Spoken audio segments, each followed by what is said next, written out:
Bonjour à tous, ici Kevin Minier. Aujourd'hui, je vous invite à un nouveau podcast, cette fois-ci avec Caroline Robin de Logian. Donc, au cours de cet épisode-là, vous allez voir, j'ai une belle discussion avec Caroline. Vous allez apprendre un peu à connaître Caroline. On va parler de son background qui est, somme toute, atypique, si on peut dire comme ça. Caroline vient du milieu du marketing, communication, et puis est présentement dans une entreprise qui sont experts en transformation numérique pour les entreprises. Donc, les directrices là, du service conseil chez Logian. Et puis, on va discuter avec Caroline de l'importance de l'accompagnement, pourquoi c'est important, comment aussi on peut être bien accompagné. On va voir aussi les changements de l'approche quant aux solutions numériques en entreprise. On voyait auparavant beaucoup de custom-made fait in-house, des solutions développées à l'interne, alors que maintenant, c'est plus du off-the-shelf avec la customisation. Et puis, quelles sont les contraintes lorsqu'on rentre dans un projet d'optimisation numérique? On parle de beaucoup d'autres choses additionnelles, mais je ne vous en dis pas plus. Je vous invite à écouter le podcast. N'hésitez pas à partager vos commentaires, vos impressions. Et puis sur ce, bonne écoute. Premièrement, merci de prendre part à cet épisode de podcast qui, en fait, ça fait quand même un bon petit bout là, que les entreprises avec lesquelles on est respectivement, qu'on se connaît, mais c'est la première fois qu'on se rencontre, là, si on veut. Est-ce que tu peux nous donner une petite introduction sur toi? Qui est-ce que tu es? Qu'est-ce que tu fais? Ton background, ton occupation? Puis, on va commencer comme ça. Oui, bien sûr, avec plaisir. Déjà, merci beaucoup pour l'invitation. Effectivement, ça fait longtemps que nos entreprises gravitent les unes autour de l'autre, donc c'était un beau contexte. Donc, Caroline Robin, aujourd'hui, je suis directrice au sein de l'équipe service conseil de Logian, une firme donc spécialisée dans tout ce qui est création d'efficience technologique. Puis pour revenir un peu à mon background, juste pour donner un peu le contexte, à l'origine, moi, je viens du monde des communications et du marketing, donc moins dans la transformation numérique en tant que telle. Ceci étant dit, j'ai travaillé pendant 4 ans donc, en cabinet d'avocat d'affaires en France, où j'ai pu assister vraiment à la transformation numérique de cette profession, puis également des clients, donc beaucoup de banques, beaucoup de secteurs qui étaient impactés par les nouvelles solutions, dans le fond, qui arrivaient. On parle de ça il y a à peu près 10 ans, quand la numérisation des processus, des documents, etc., est vraiment arrivée. Par la suite, donc j'ai fait ça. Par la suite, donc je suis venue m'installer au Québec. J'ai continué un petit peu en communication. Puis, donc j'ai travaillé notamment pour Manufacturier Exportateur du Québec, où j'ai pu être introduite en fait au secteur manufacturier. Puis, ça a été une vraie passion, là, je dirais, de m'intéresser à ce secteur-là que je trouve qui est un secteur vraiment vivant, avec des bons gens. En fait, c'est ça. Donc, il y avait souvent beaucoup de conversations autour de la pénurie de main-d'œuvre. Et en discutant avec les entreprises, avec les entrepreneurs, puis en étant, au contact de la réalité, je me suis rendu compte que beaucoup des problèmes de pénurie de main-d'œuvre, en fait, pouvaient trouver une certaine solution dans des processus beaucoup plus optimisés et surtout dans des processus beaucoup plus numérisés. Et donc, c'est à ce moment-là que je dirais les deux merges de mon passé un peu en communication, en marketing, à utiliser des outils au quotidien numérique et ma connaissance du secteur manufacturier ont fait un peu un merge. Donc là, j'ai décidé de faire vraiment la transition. Donc, j'ai travaillé pour une entreprise qui faisait de l'implantation de CRM spécialisée dans le domaine manufacturier. Après ça, j'ai travaillé aussi pour l'organisation qui s'occupe de la formation des auditeurs Industrie 4.0, qui est maintenant sous le programme ESSOR. Donc, je suis allée un petit peu plus loin, on va dire, dans la connaissance des outils numériques que juste le simple CRM. Et donc, j'ai rejoint par la suite Poudre Noire, qui en fait était une acquisition de Logian. Donc, à la base, plus spécialisée en expérience client, mais aujourd'hui, donc, avec la proposition de valeur de Logian, qui est de vraiment couvrir tous les métiers de la transformation numérique, donc du conseil jusqu'à vraiment au développement de solutions. C'est ce que je fais maintenant à tous les jours. Et donc, mon équipe, le service conseil, on est plus particulièrement en charge de toute la portion d'affaires, en fait, toute la portion stratégique qui peut venir avec un projet numérique. Donc, souvent, on focusait traditionnellement les métiers du numérique focusaient davantage sur la technologie.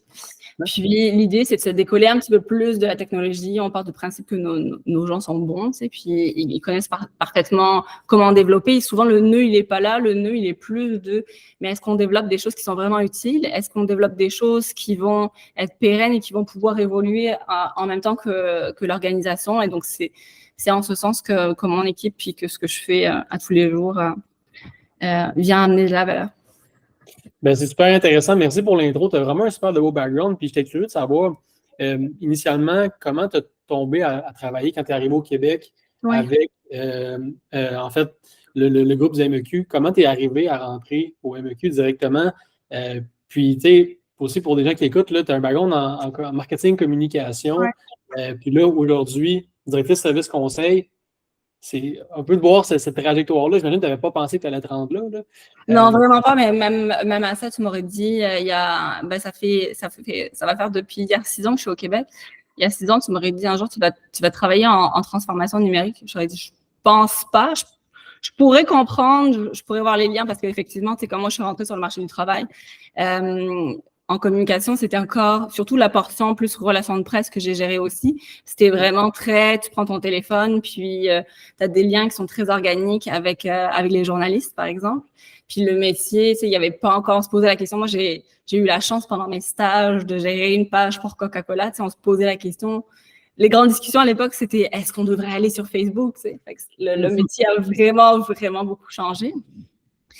Mais oui, en fait, là, on va faire une petite pause. Juste la question que tu me disais, excuse-moi, je pense que je suis complètement sortie du script. Non, c'est parfait. Ben, tu peux poursuivre. En fait, je demandais par rapport. Comment je me suis ramassée au MEQ, c'était ça. Comment tu t'es ramassé au MEQ, puis de projeter plus loin, du MEQ, que tu rentres dans l'industrie manufacturière un petit peu, tu finis complètement dans un autre métier en tant que tel. Ouais. Ben, en fait, je suis arrivée chez MEQ un peu par hasard, plus je dirais parce que j'avais vraiment des compétences et des connaissances en communication assez vastes. Donc, puisque je ne vais pas rentrer dans les détails, mais dans les métiers de la communication et du marketing, il y a différents chapeaux. Puis, de par mon background, j'avais porté tous ces chapeaux-là. Donc, je pense que ça, c'était une portion qui était assez intéressante. Puis, j'avais un background aussi qui était très B2B, corpo. Encore une fois, dans ces métiers-là, il y a du monde qui est vraiment habitué avec du lifestyle, puis c'est pas du tout les mêmes compétences qui sont recherchées, c'est pas du tout la même attitude, la même façon de rédiger, la même façon de positionner ton organisation sur le marché. Donc, ça a été un peu un ladon, honnêtement, bien honnêtement, mais un ladon où j'étais très contente. Puis en fait, comme je dis, c'est vraiment au contact de ce secteur-là que je connaissais pas du tout, en fait, le secteur industriel, je connaissais pas du tout ça à l'origine. Mais c'est vraiment à ce contact-là que je me suis rendu compte aussi du gap qui pouvait exister entre ce que j'avais connu par le passé comme outil, tout simplement, comme méthode de travail, etc. Je parlais avec des entreprises, des fois, qui m'expliquaient les problèmes qu'ils rencontraient. Et puis je me dis, mon Dieu, mais j'ai l'impression que ce que tu es en train de me décrire, on pourrait vraiment simplifier ça, mais par 4 si tu avais eu les bons outils. Donc, ça a été comme une réflexion que j'ai eue à un moment donné. Puis après ça a été une des conversations aussi que j'ai eues avec Félix à l'époque. On s'en parlait justement avant ça, quand on a discuté du podcast. Mais je pense que ça aussi, ça a été un énorme point tournant de me dire, il y a vraiment quelque chose à faire au niveau du secteur manufacturier et de la technologie. Tu sais, je parlais avec aussi, c'est une question, je veux pas aller trop là-dedans non plus, mais au niveau de génération, tu sais, il y avait comme chanté qu'au niveau des jeunes dans le manufacturier, il y avait quelque chose qui émanait, qui était vraiment intéressant, une espèce de second souffle, qui, je pense, tu sais, souvent on peut voir que dans les entreprises, parfois il y a du reprenariat, par exemple, puis on se rend compte que la première génération, par exemple, a vraiment mis les bases de l'entreprise. La deuxième génération l'a amené ailleurs en termes d'expansion, etc. Mais souvent, la troisième génération, ce qu'elle va faire, c'est ramener justement cette couche numérique. C'est souvent des gens qui sont allés, par exemple, ils se sont dit, OK, c'est souvent des gens qui sont allés à l'ETS, par exemple. Donc, ils vont ramener cette couche-là supplémentaire d'optimisation des processus, puis de numérique, de pensée un peu plus stratégique aussi. Donc, c'est un peu comme ça que le chemin s'est fait. Puis après ça, je dirais beaucoup de travail. C'est intéressant, puis je veux faire une petite parenthèse un peu sur, tu as parlé des 3 générations, puis c'est un bel exemple. Euh, Est-ce que tu crois, parce que quand on parle d'optimisation, de technologie, on parle souvent argent, on parle dépenser. Est-ce que tu Ouais. crois qu'on doit s'en aller une 3e génération pour penser faire une transition, exemple, qu'une entreprise qui se démarre, est-ce que ça prend tant de fonds que ça? Parce que souvent, une entreprise qui est établie depuis 3 générations, ils ont probablement de l'argent, sont capables d'investir un peu plus qu'une entreprise qui démarre ou que ça fait 4-5 ans que c'est en opération. Le but, c'est que je ne veux pas qu'on fasse peur à ceux qui démarrent. Est-ce que tu sais Ah pas? oui, non, vraiment pas. Non, c'est vraiment pas une question d'argent et de ressources financières en tant que telles. C'est vraiment plus une question de focus. Ouais. En tout cas, dans l'échantillon que j'ai pu observer, qui est que souvent, on était très focus sur la production, ce qui est totalement normal. Je veux dire, c'est ça le cœur, la visée de l'entreprise. Puis, au fur et à mesure des générations ou au fur et à mesure de la connaissance qui peut être accumulée, souvent, on observe des gens qui vont aller chercher un background peut-être plus pluridisciplinaire. Ouais. Alors que c'est ça, dans les nouvelles générations, c'est vrai que c'est quelque chose que l'on peut voir plus classique. Il y a des monde qui est d'une autre génération qui est super allumé aussi au niveau des technologies. Justement, dans le manufacturier, j'ai un client, je dirais pas qu'il est âgé, mais il n'a pas de notre âge non plus. Puis il est super allumé en termes de technologie et super connaissant. Fait. Absolument. C'est bien que tu prennes attention à ça, là, je comprends absolument. J'aimerais ça qu'on savoir un peu aussi, Caroline. Tu as introduit ton background, puis présentement, tu es chez Logient. À haut niveau, puis même dans le détail, j'aimerais savoir un peu plus qu'est-ce que vous faites chez Logient, qui vous a aidé, comment vous les aidez. Puis ça ressemble, en fait, quand je dis qui aussi, ça ressemble à quoi l'entreprise typique là, qui vient chez vous? Oui, tout à fait. Mais en fait, Logent, donc traditionnellement, à l'origine, ça fait plus de 23 ans maintenant qu'on existe. À l'origine, c'était une firme vraiment de génie logiciel, comme il y en a beaucoup qui ont été partis dans ce temps-là. Donc, le focus, c'était vraiment sur le développement technologique. Évidemment, comme beaucoup d'entreprises, l'entreprise a grandi, l'entreprise a évolué en même temps que son marché. Et donc, aujourd'hui, on couvre vraiment tous les métiers, donc que ce soit du développement sur mesure, tout ce qui est application d'affaires, donc tout ce qui va être solutions qui sont déjà préfaites pour lesquelles on nécessiterait une certaine customisation. On a tout le volet aussi data, donc intelligence d'affaires qui va avec. On a le volet également, donc service professionnel qui vient un peu boucler la boucle, si je puis dire, et qui, dans le fond, est le volet plus recrutement là, pour venir soutenir nos clients. Ouais. Au travers de ça, on est aussi passé, l'année dernière, on a connu un gros repositionnement, mais on est aussi passé d'une vision où on était plus, un partenaire technologique uniquement. Donc, tu as un besoin technologique particulier, on est capable de répondre à ton besoin, à un partenaire plus d'affaires, donc plus englobant, avec cette dimension de conseil que l'on est venu apporter, qui est qu'on est plus seulement, quand on travaille avec un client, on travaille plus seulement, je dirais, uniquement sur la couche de la solution en tant que telle, mais on va toujours essayer de chercher à gratter dans quel cadre ce projet-là il vient s'inscrire. Où est-ce qu'il se situe dans la planification stratégique, où est-ce qu'il se situe dans la vision de l'entreprise. Bon, on y va très légèrement aussi, là, dépendamment des besoins, parce qu'on comprend que souvent, quand les clients ils viennent nous voir, ils ont un besoin qui est urgent, fait qu'on ne refait pas le monde non plus. Mais c'est juste comprendre qu'est-ce qui vient avant, puis qu'est-ce qui s'en vient après, pour s'assurer que le cadre que l'on détermine à l'instant présent, ce soit le bon, qu'on ait les bonnes lunettes et pas qu'on se dise dans 6 mois, dans 1 an, on en a tous connu, là, des histoires d'horreur qui ont été, OK, finalement, on pensait que le projet allait prendre 1 an, finalement, il en prend 2, finalement, la vision de l'entreprise, elle a évolué, puis là, le projet ne répond plus vraiment, puis là, on a dépensé vraiment beaucoup d'argent et tout le monde n'est pas content. Donc, c'est un peu ça qu'on cherche à éviter. Non, je comprends, puis c'est intéressant parce qu'un peu, dans votre cas, de comprendre, si on veut, les processus d'affaires aussi, puis étant un partenaire stratégique pour le client, vous êtes capable de voir son rendu où dans leur processus à eux. Est-ce que la technologie aussi est la réponse à toutes les fois? J'imagine que non. Non, c'est ça. Les processus, peut-être tu peux élaborer un peu là-dessus, là, au niveau. C'est pas toujours la technologie la réponse, ça peut l'être, mais pas tout le temps. Puis je pense que tu dis de ne pas rentrer des fois dans des histoires d'horreur comme on connaît. Oui, tout à fait. Pourquoi au final, tu sais? Effectivement, on a une équipe aussi qui est spécialisée en expérience client, expérience numérique. Donc, l'idée, c'est, comme je dis, d'essayer de comprendre. Dans un processus classique chez nous, on va tout le temps avoir une personne chez nous qui vient de l'ingénierie, puis une personne donc, qui vient du service conseil pour pouvoir couvrir les deux aspects du projet.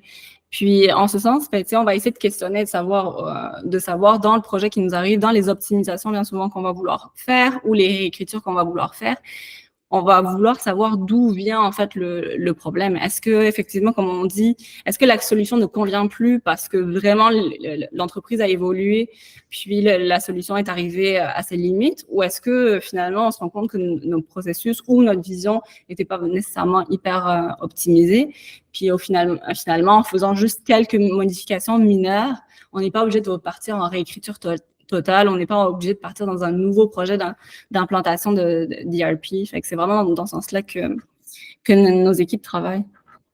Non, je comprends bien. Puis, dans un contexte où parce que certaines entreprises, en fait, ont déjà une bonne connaissance de c'est quoi les étapes typiques avant de faire une implantation ou prendre une décision pour numériser leur processus. Ils vont faire les étapes en amont, qui est d'abord, est-ce qu'on a les bonnes personnes en place? Est-ce qu'on va mapper nos processus? On va voir où qu'on a des lacunes, puis on va agir, identifier mettre des red flags aux endroits qu'on peut améliorer, puis après ça, bâtir un projet à partir de ça. Est-ce que vous allez toujours un peu de double-check avec eux? Est-ce que vous faites confiance? Ça ressemble à quoi un peu la best practice de Logian, si on veut, de Logian? Oui, toujours. En fait, il y a toujours une portion d'analyse. Donc, dépendamment du travail qui a été fait en amont, tu parlais justement de mapper les processus, tu parlais, souvent, nous, on commence une coche au-dessus, mais qui est vraiment très, très rapide, là, qui est de repartir sur du modèle d'affaires, de la vision. On veut juste, comme je l'ai dit encore une fois, s'assurer que si on regarde après-demain puis demain, le projet fait encore du sens. Après ça, on tombe au niveau beaucoup plus opérationnel. Fait que oui, c'est tout le temps cartographie des processus. Est-ce que vous les avez? Oui, non. Est-ce qu'il y a eu une quelconque réflexion au niveau de l'optimisation qui a été faite? Puis là, on est vraiment sur la portion de processus, mais si on était aussi sur tout ce qui est refonte de site web, tout ce qui est implantation de Google Analytics 4, par exemple, on regarderait aussi au niveau de l'expérience client, est-ce que le Customer Journey il a été mappé, etc. Donc ça, c'est vraiment nos outils de base, je dirais, à l'origine de comprendre un peu la situation actuelle. Dépendamment du point de départ du client, nous, quoi qu'il arrive, on passe toujours par une phase d'analyse. Donc, si le travail a été fait parfait, on va valider. Parfois, on va vouloir challenger un petit peu. Si il y a rien qui a été fait, on peut aussi accompagner les clients en ce sens-là.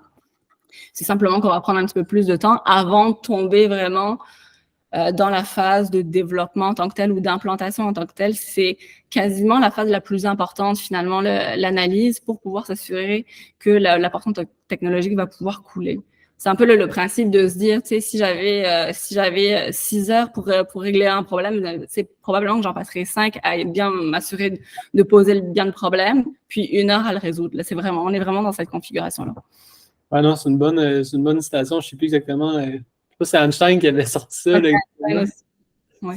Puis, mais non, c'est absolument. Puis, ça vient un peu aussi avec l'importance d'accompagnement dans des projets. Dans ton cas, puis dans le cas où on fait la consultation pour des clients, tu as vu des dizaines, des quinzaines, des trentaines, des centaines de cas différents, rencontré des centaines de clients, tu as vu les problématiques qui reviennent, les potentiels aussi, pitfalls que je peux appeler, là, où est-ce qu'on peut vraiment se tromper. Donc, tu peux prévenir ça. Est-ce que vous avez d'autres points à ajouter un peu de pourquoi c'est pertinent d'aller chercher de l'aide un petit peu? Parce que dans un monde où on peut tout faire un peu tout seul, mais en même temps, il y a des bonnes méthodes et des mauvaises méthodes. Tu sais. Il y a deux choses. Déjà, on ne connaît pas ce qu'on ne connaît pas. Ça, c'est évident. Ça semble si évident et en même temps, c'est si pas évident dans certains cas. Tu sais, on est sûr qu'on se connaît si bien, etc. et que donc, il n'y a personne d'autre qui va être capable de saisir notre réalité autant. Alors, nous, ce que l'on dit souvent aux clients, c'est que vous êtes les experts de votre secteur, vous êtes les experts de votre entreprise, puis ça, on va vouloir le garder. Mais nous, on est des experts du projet que l'on va vouloir mener ensemble. Donc, ce que l'on va faire, c'est qu'on va s'asseoir ensemble, puis chacun va ramener son expertise à la table. Nous, notre job, c'est vraiment de vous poser les bonnes questions, puis s'assurer qu'on va chercher les bonnes informations. Vous, votre job, c'est de nous donner la meilleure information possible, l'information avec le plus de qualité possible. Mais c'est sûr que je pense souvent à l'analogie du médecin. Rarement, un médecin, il va s'auto-diagnostiquer ou il va diagnostiquer un membre de sa famille. C'est pas mal préférable d'aller chercher une opinion tierce, une opinion qui est plus, qui est plus objective, pour simplement s'assurer qu'on a bien regardé tout, qu'il n'y a pas d'angle mort, etc. Parce que c'est toujours beaucoup plus difficile parfois de se regarder. Et dans un sens et dans l'autre sens. J'ai déjà vu, c'est assez drôle d'ailleurs, quand tu suis le processus avec un client, puis quand tu suis, si je puis dire, la progression dramatique, entre guillemets, avec un client, souvent, tu as des phases de on vous a appelé, mais ça va super bien chez nous. On a des petits problèmes, des petits enjeux, mais pas tant que ça. Puis après ça, tu vas tomber un peu dans le creux de alors non, il y en a juste des problèmes. Éventuellement, tu vas être capable de trouver en fait finalement le juste milieu. Il y a des choses qui vont bien, mais forcément, il y a des choses qui sont à optimiser. Donc, pour un peu bypasser tous ces biais-là, puis s'assurer encore une fois qu'on n'a aucun angle mort, c'est quand même toujours intéressant de faire appel à une tierce partie. Oui, puis c'est super intéressant. Puis le dernier bout que tu as expliqué, l'exemple, tu as donné un peu les phases, les up and downs. Puis tu sais, des fois, des problèmes, quand on est dedans, dans le problème, puis qu'on le vit, si on peut dire, on a comme la phase dans vite, là, en bonne expression québécoise. Ça me fait penser à un peu y aller étape par étape aussi. Tu sais, quand on voit ça tout gros, tout grand, ça fait peur. Puis là, on vient qu'on perd un peu le contrôle dans notre tête. Pourquoi c'est important d'y aller justement étape par étape? Puis, tu sais, ma question répond un peu là, avec l'explication initiale, mais peux-tu élaborer un peu sur c'est quoi les bonnes pratiques? Oui, bien sûr. Déjà, c'est compliqué pour n'importe quelle entreprise d'avoir, et quand c'est le même groupe d'individus, c'est souvent compliqué d'avoir le focus stratégique opérationnel en même temps. Avec ça, déjà, OK, c'est comme un espèce de premier découpage. Les deux doivent être intimement liés pour que ça fonctionne, mais c'est un premier découpage. Puis ensuite de ça, tu as des gens avec différents types d'expertise, puis tu as une certaine gestion du changement à assurer là-dedans.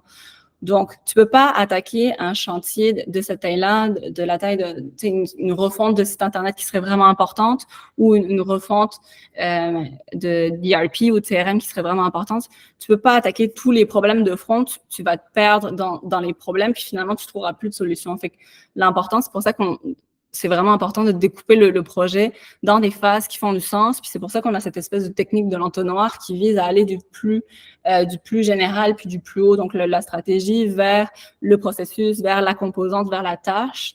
Tu sais, dans ce sens-là, on s'assure d'avoir toujours le bon niveau de focus puis de s'assurer que ce qui vient après fait toujours du sens avec ce qui vient avant, encore une fois.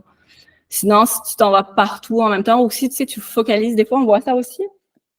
Quand tu focalises sur une fonction particulière de l'entreprise vraiment uniquement, sans poser aucune question, puis en travaillant en vase clos ou en travaillant sur un microprocessus. Je te donne un exemple, on veut numériser un microprocessus particulier.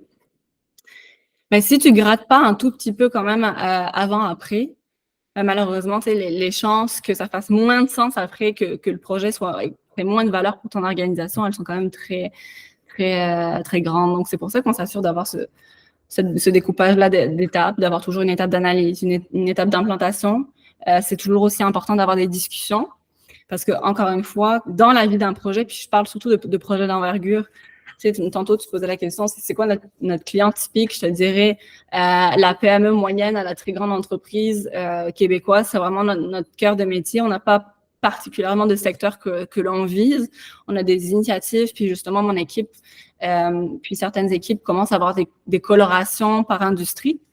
Ouais. On est en train de se structurer en ce sens.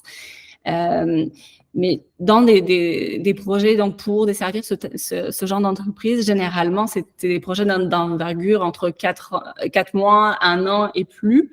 Tu sais, on a aussi des programmes qui durent beaucoup plus longtemps que ça.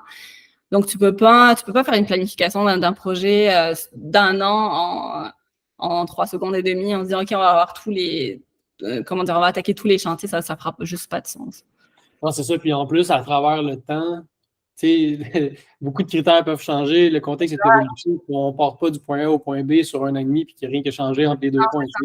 C'est vraiment pas linéaire. Puis, tu sais, je parle beaucoup de planification, mais en réalité, la planification, c'est juste pour nous donner un guide.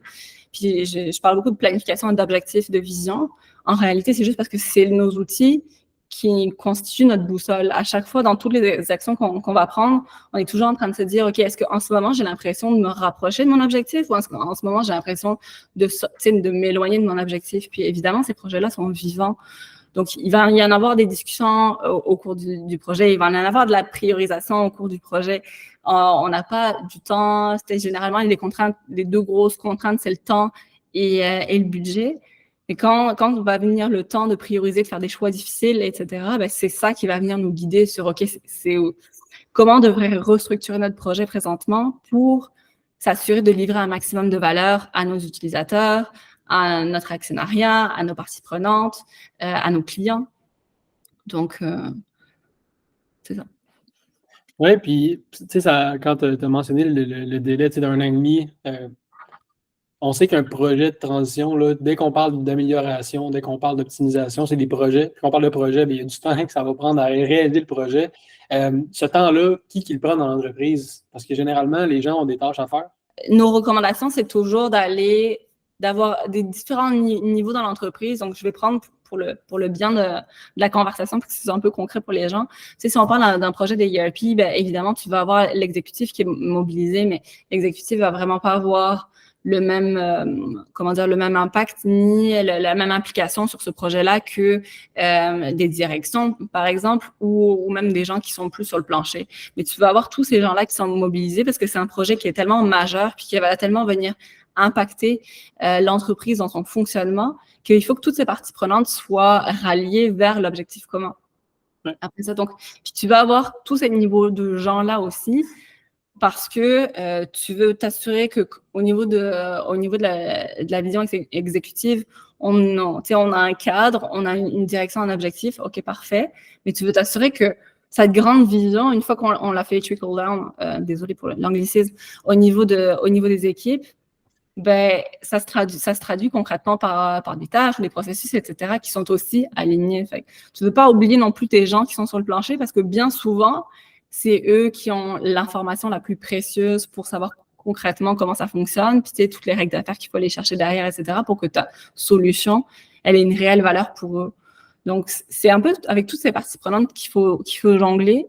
Puis je te dirais qu'un partenaire qui est capable de faire une bonne implantation va être capable d'utiliser les gens de l'entreprise qui souhaitent mener à bien ce projet à bon escient. Donc, l'idée, ça va être d'être intelligent dans notre utilisation des gens, puis de s'assurer qu'en termes de planification, d'échéancier, ça fasse du sens, qu'on puisse le communiquer longtemps à l'avance pour que l'impact sur les opérations soit vraiment minime. Puis après, ben, il y a vraiment toute la stratégie de déploiement dans laquelle je suis vraiment pas experte. Et il y a toute cette transition, effectivement, à gérer d'un point de vue plus technologique. Là, le décommissionnement d'une application au profit de l'autre, ben, c'est ces volets-là qu'on va vouloir traiter. Mais tout aussi se passe. Je veux dire, si on l'a anticipé, encore une fois, si tu es au courant que c'est ça qui va arriver parce que tu as de l'expérience dans ce genre de projet, c'est pas une grande surprise, puis tu es capable de planifier ces activités-là à l'avance. C'est quand tu fais de l'implantation, justement, quand tu pars trop vite en implantation, puis que tu sautes là sur le cheval de l'ERP, c'est là où tu peux avoir des surprises en cours de route et dire « Oups, attends, ça, on ne l'avait pas prévu. Oups, je dis n'importe quoi. Il y a une nouvelle réglementation qui rentre en vigueur sur le consentement. Ben, oups, on ne l'avait pas prévu. » Fait que là, ça vient impacter ton projet. Oui, c'est intéressant. Puis au niveau aussi des ressources, tu sais, j'imagine qu'on en parlait dans un autre épisode, mais c'était un peu de garder aussi cahier des charges, puis de garder l'évolution, on est rendu où, c'est quoi qui est fait, qu'est-ce qui reste à faire, toujours garder ça à jour, parce que si une personne responsable du projet, ben, on sait de la personne qui chapeaute l'implantation, par exemple, le système, s'en va ou doit quitter, peu importe la raison, ben là, on est rendu où, qu'est-ce qu'on fait, c'est quoi le prochain niveau? Ben oui, 100%. Tu ne veux jamais avoir une personne qui soit détentrice de ton projet déjà. Comme je l'ai dit, c'est un projet qui a tellement d'impact que ça ne peut pas être juste une personne qui porte le projet à bout de bras dans l'entreprise. C'est important qu'il y ait un porteur de ballon, par exemple, qui va être la courroie de transmission entre les différentes équipes, bien souvent l'exécutif, comme je l'ai dit, et le plancher, qui va pouvoir assurer une certaine gestion du changement, etc.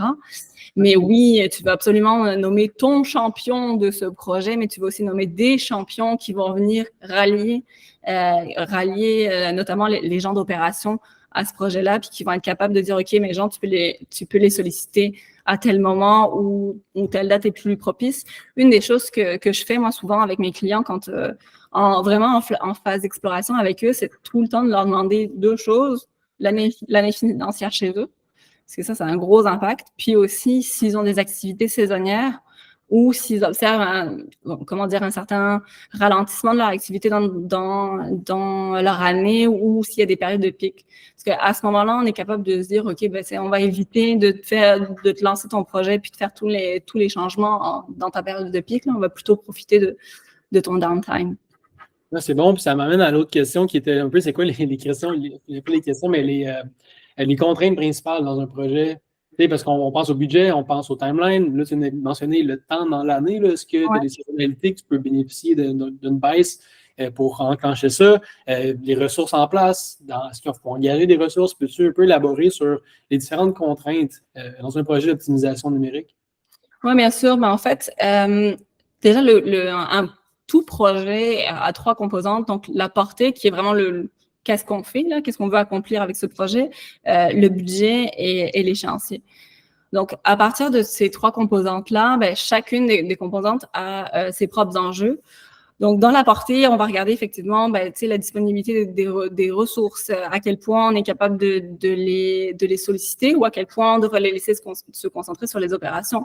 On va regarder aussi tout ce qui est valeur. C'est bien souvent, quand on va commencer un projet, dans notre réflexion en tant qu'entreprise, on va évoluer, on va se dire, oh, c'est vrai que on va être exposé à d'autres fonctionnalités, par exemple, auxquelles on n'avait pas pensé, etc. Fait que là, on va commencer à y prendre goût. Puis là, on va commencer à vouloir changer totalement la portée.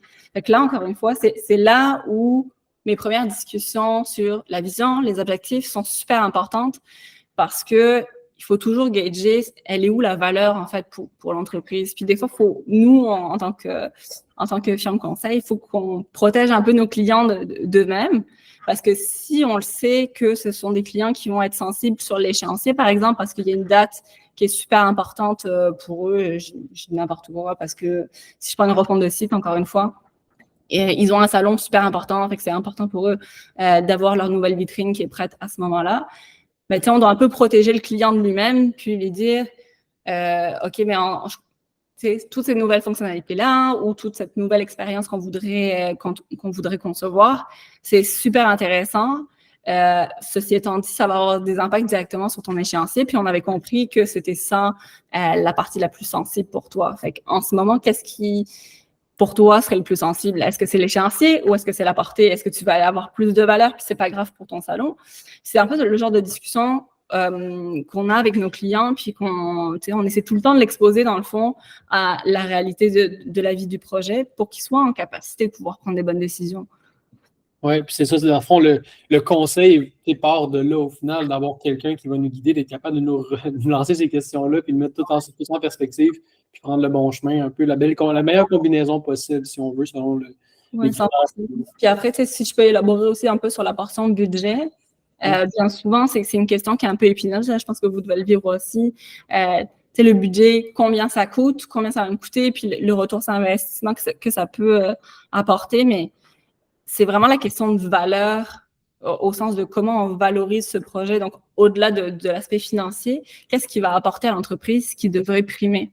Parce que souvent, on a tendance, c'est normal, là, on a tendance à se retourner vers l'indicateur du ROI qui est simple, facile, mesurable, etc. Ceci étant dit, il y a aussi tout l'aspect coût d'opportunité qui est aussi présent. C'est quoi mon coût de moi rester figé sur le marché quand tous mes compétiteurs sont en train de se numériser, sont en train de s'optimiser, sont en train de conquérir de nouveaux marchés? Ça a un coût, veux pas. Tu le sens pas là tout de suite maintenant. Effectivement, ta marge va être extraordinaire. Par contre, peut-être que tu vas le sentir l'année prochaine ou l'année d'après. Mm-hmm. Donc, il y a la notion de valeur qui est un peu à re-questionner à ce niveau-là. Puis après, il y a évidemment tout la traditionnelle optimisation, donc tous les gains de productivité que tu peux effectuer au quotidien qui sont plus faciles à mesurer. Mais c'est vrai que ça, là, encore une fois, ça dépend des projets. Là. Si on est sur des projets qui parlent plus d'expérience client en tant que tel, ou si on est sur des projets dits plus internes, là, donc avec des ERP, par exemple, etc. Puis, on est quand même assez avancé dans la discussion, mais je trouve intéressant, pareil, de l'expliquer si certaines personnes se demandent c'est quoi un ERP, c'est quoi un CRM. Ah oui, c'est vrai, effectivement. On aurait peut-être dû commencer par ça, par le commencement. Mais... Il n'est jamais trop tard.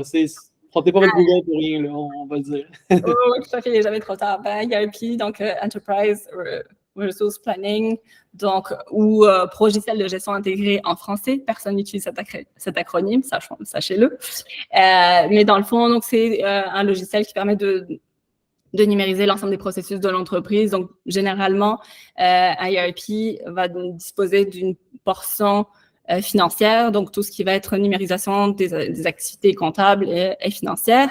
Puis, il va y avoir tout un tas d'autres modules, donc dépendamment du ERP, qui vont permettre de gérer les achats, les approvisionnements, l'inventaire, la production et les ventes, grosso modo, là, pour un petit peu caricaturer. Après, on pourra voir la maintenance, etc., etc. Mais le gros, c'est ça. Donc, ça constitue généralement la colonne vertébrale numérique des entreprises manufacturières. Puis, le CRM, donc, c'est la portion vraiment plus vente, dépendamment de l'entreprise. Si on est plus sur une entreprise de service, ça peut être aussi la colonne vertébrale numérique de l'entreprise. Donc, CRM, c'est Customer Relationship Management, ou GRC, gestion de la relation client en français. Généralement, donc les solutions CRM, encore une fois, GRC, personne n'utilise cet acronyme ou presque. Et donc, généralement, les CRM donc, comportent des modules qui permettent le traditionnel pipeline de vente là, que tout le monde ou presque connaît maintenant. Donc, permettent de gérer les ventes en tant que telles. Et bien souvent, maintenant, on va trouver donc, des solutions de marketing qui vont être intégrées aussi. Donc, tout ce qui va être automatisation des courriels, création de pages, connexion avec les comptes, les comptes de réseaux sociaux, puis tout ce qui est Google Analytics. Puis souvent, on va avoir un module de service à la clientèle. C'est un peu ça qui change. Je dirais qu'il y a une portion gestion de la production, des approvisionnements, puis de l'inventaire et le volet financier dans les ERP qu'il n'y a pas nécessairement dans les CRM, quoique maintenant, on observe des joueurs qui essaient de prendre de plus en plus de parts de marché. Mais globalement, c'est ça les solutions. Parfait, merci de la précision. Puis, juste par curiosité, avez-vous beaucoup de contextes de clients qui font de la transition d'un ERP à un autre? Ça arrive quand même assez fréquemment en ce moment? Oui, c'est vraiment la grosse tendance. Là, en ce moment, on observe le phénomène de modernisation des applications. Et il est vraiment là, dans le sens où on a un certain nombre d'entreprises qui ont fait justement une première implantation il y a une dizaine d'années, donc d'un ERP, bien souvent qui est sur mesure, donc un ERP custom, qui a été fait par une entreprise de développement potentiellement qui aurait pu être comme la nôtre il y a un certain temps. Certaines entreprises ont évolué, certains fournisseurs de solutions ont évolué pour développer un produit dont ils sont détenteurs. Mais là, les clients se retrouvent à ce stade de la compétition, ils se retrouvent souvent pris avec leurs fournisseurs parce que c'est des solutions qui sont peut-être plus petites que les gros joueurs qui existent maintenant sur le marché, qui se sont vraiment développés dans ce temps-là. Ils se retrouvent un peu pris avec eux. C'est du langage qui n'est pas nécessairement toujours soutenu, etc. Et donc là, c'est là où on a toutes ces grosses questions là que l'on se pose. Est-ce que les processus qui sont soutenus dans cette solution sont toujours d'actualité? Est-ce que vos processus sont construits comme ça parce que la solution avait été construite comme ça puis que vous êtes inscrit autour de ça, ou est-ce qu'au contraire, il y a eu une vraie réflexion au niveau de vos besoins d'affaires à l'origine? Donc, c'est un peu, on est vraiment là-dedans. D'ailleurs, ça fait des projets qui sont extrêmement passionnants et vivants parce que il y a beaucoup de, il y a beaucoup de décisions quand même à prendre là-dedans. Donc, tout d'abord, c'est l'orientation technologique. C'est qu'est-ce qu'on fait concrètement avec ça? Est-ce qu'on est mieux de maintenir l'ancienne solution ou est-ce qu'on est mieux d'aller vers les nouvelles solutions qui existent maintenant sur le marché qui sont off the shelf, entre guillemets, là, parce que, comme on dit dans le jargon, c'est-à-dire qui sont préfaites mais qui nécessitent certaines customisations. On est vraiment là-dedans. Ouais. Puis souvent aussi dans ce qui est plus qui est développé in-house ou c'était tout sur des serveurs internes versus les nouvelles. Oui, ça aussi, il y a le gros on-prem versus dans le cloud, là, effectivement. Je trouve ça fascinant, parce que, veux pas, il y a certaines entreprises qui ont dû s'inventer un peu, qui ont dû s'inventer un simili-département TI. Puis, en ce moment, ils sont vraiment en train de remettre ça en question. Ou ça aussi, je l'ai vu beaucoup, des entreprises manufacturières, par exemple, qui avaient un développeur qui avait mis toute son énergie, tout son cœur dans développer une solution maison.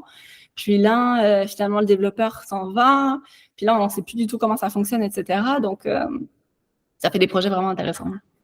Ouais, puis tu sais aussi pour le point de on the shelf, puis un peu pas on the shelf, excuse, on-premise ou sur le cloud, c'est un des enjeux qu'on voit souvent aussi, c'est quand c'est on-premise, puis c'est quand on a encore ce système-là, puis souvent, ça arrive que le système fonctionne super bien, ça répond aux besoins de l'entreprise, mais l'enjeu, c'est lorsqu'on veut attacher des Ouais, là, ça se vient aussi. que là, tout est rendu sur le cloud, puis là, c'est un peu plus touché de faire l'optimisation en gardant notre colonne vertébrale, comme tu l'appelles, notre ERP. Fait que c'est juste ça, là, un petit point que je voulais rajouter. Ouais. Honnêtement, Caroline, c'est super intéressant. Tu as une excellente, t'as vraiment un beau background, tu as une belle expérience.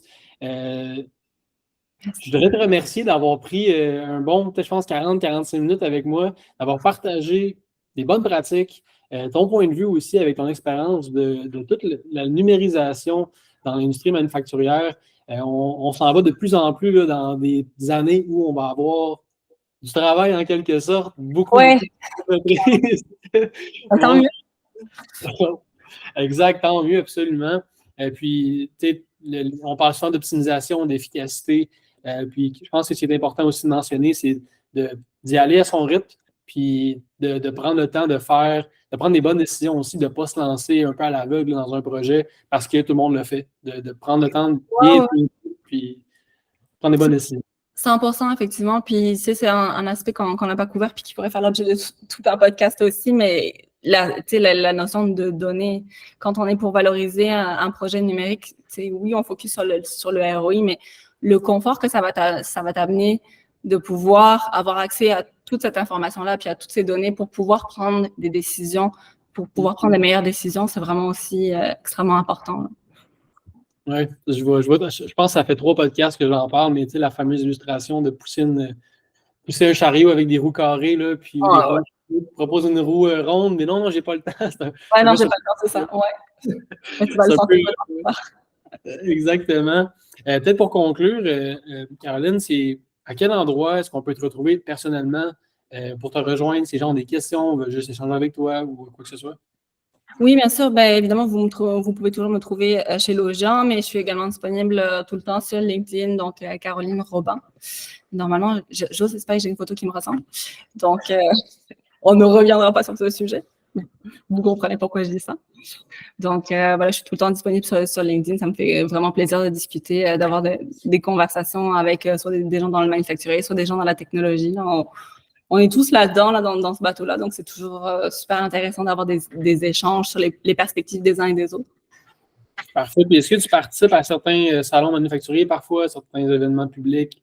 Ça m'arrive pas nécessairement dans le manufacturier, ça m'arrive, mais moins souvent en ce moment. Ceci étant dit, effectivement, je dois faire moi-même ma petite planification là, pour l'année de savoir dans quel salon je vais vouloir aller. C'est ça, je vais faire la minute shameless plug là, mais c'est vrai que on fait aussi des webinaires qui sont super intéressants chez Logian. Donc là, le prochain qu'on a, c'est en octobre là sur justement l'impact de Google Analytics 4 puis qu'est-ce qu'on est capable de faire avec ça. Donc si ça en intéresse certains, qui n'hésitent pas à rentrer en contact avec moi. Super. Donc, un gros merci, Caroline. Puis, à tous ceux qui écoutent, n'hésitez pas si vous avez des questions ou quoi que ce soit par rapport à ce qui a été discuté aujourd'hui, transition numérique, logiciel, manufacturier, n'importe quoi. Écrivez-nous, écrivez à Caroline, ça va nous faire plaisir de vous répondre. Et sur ce, bonne fin de journée à tous. Merci. Merci.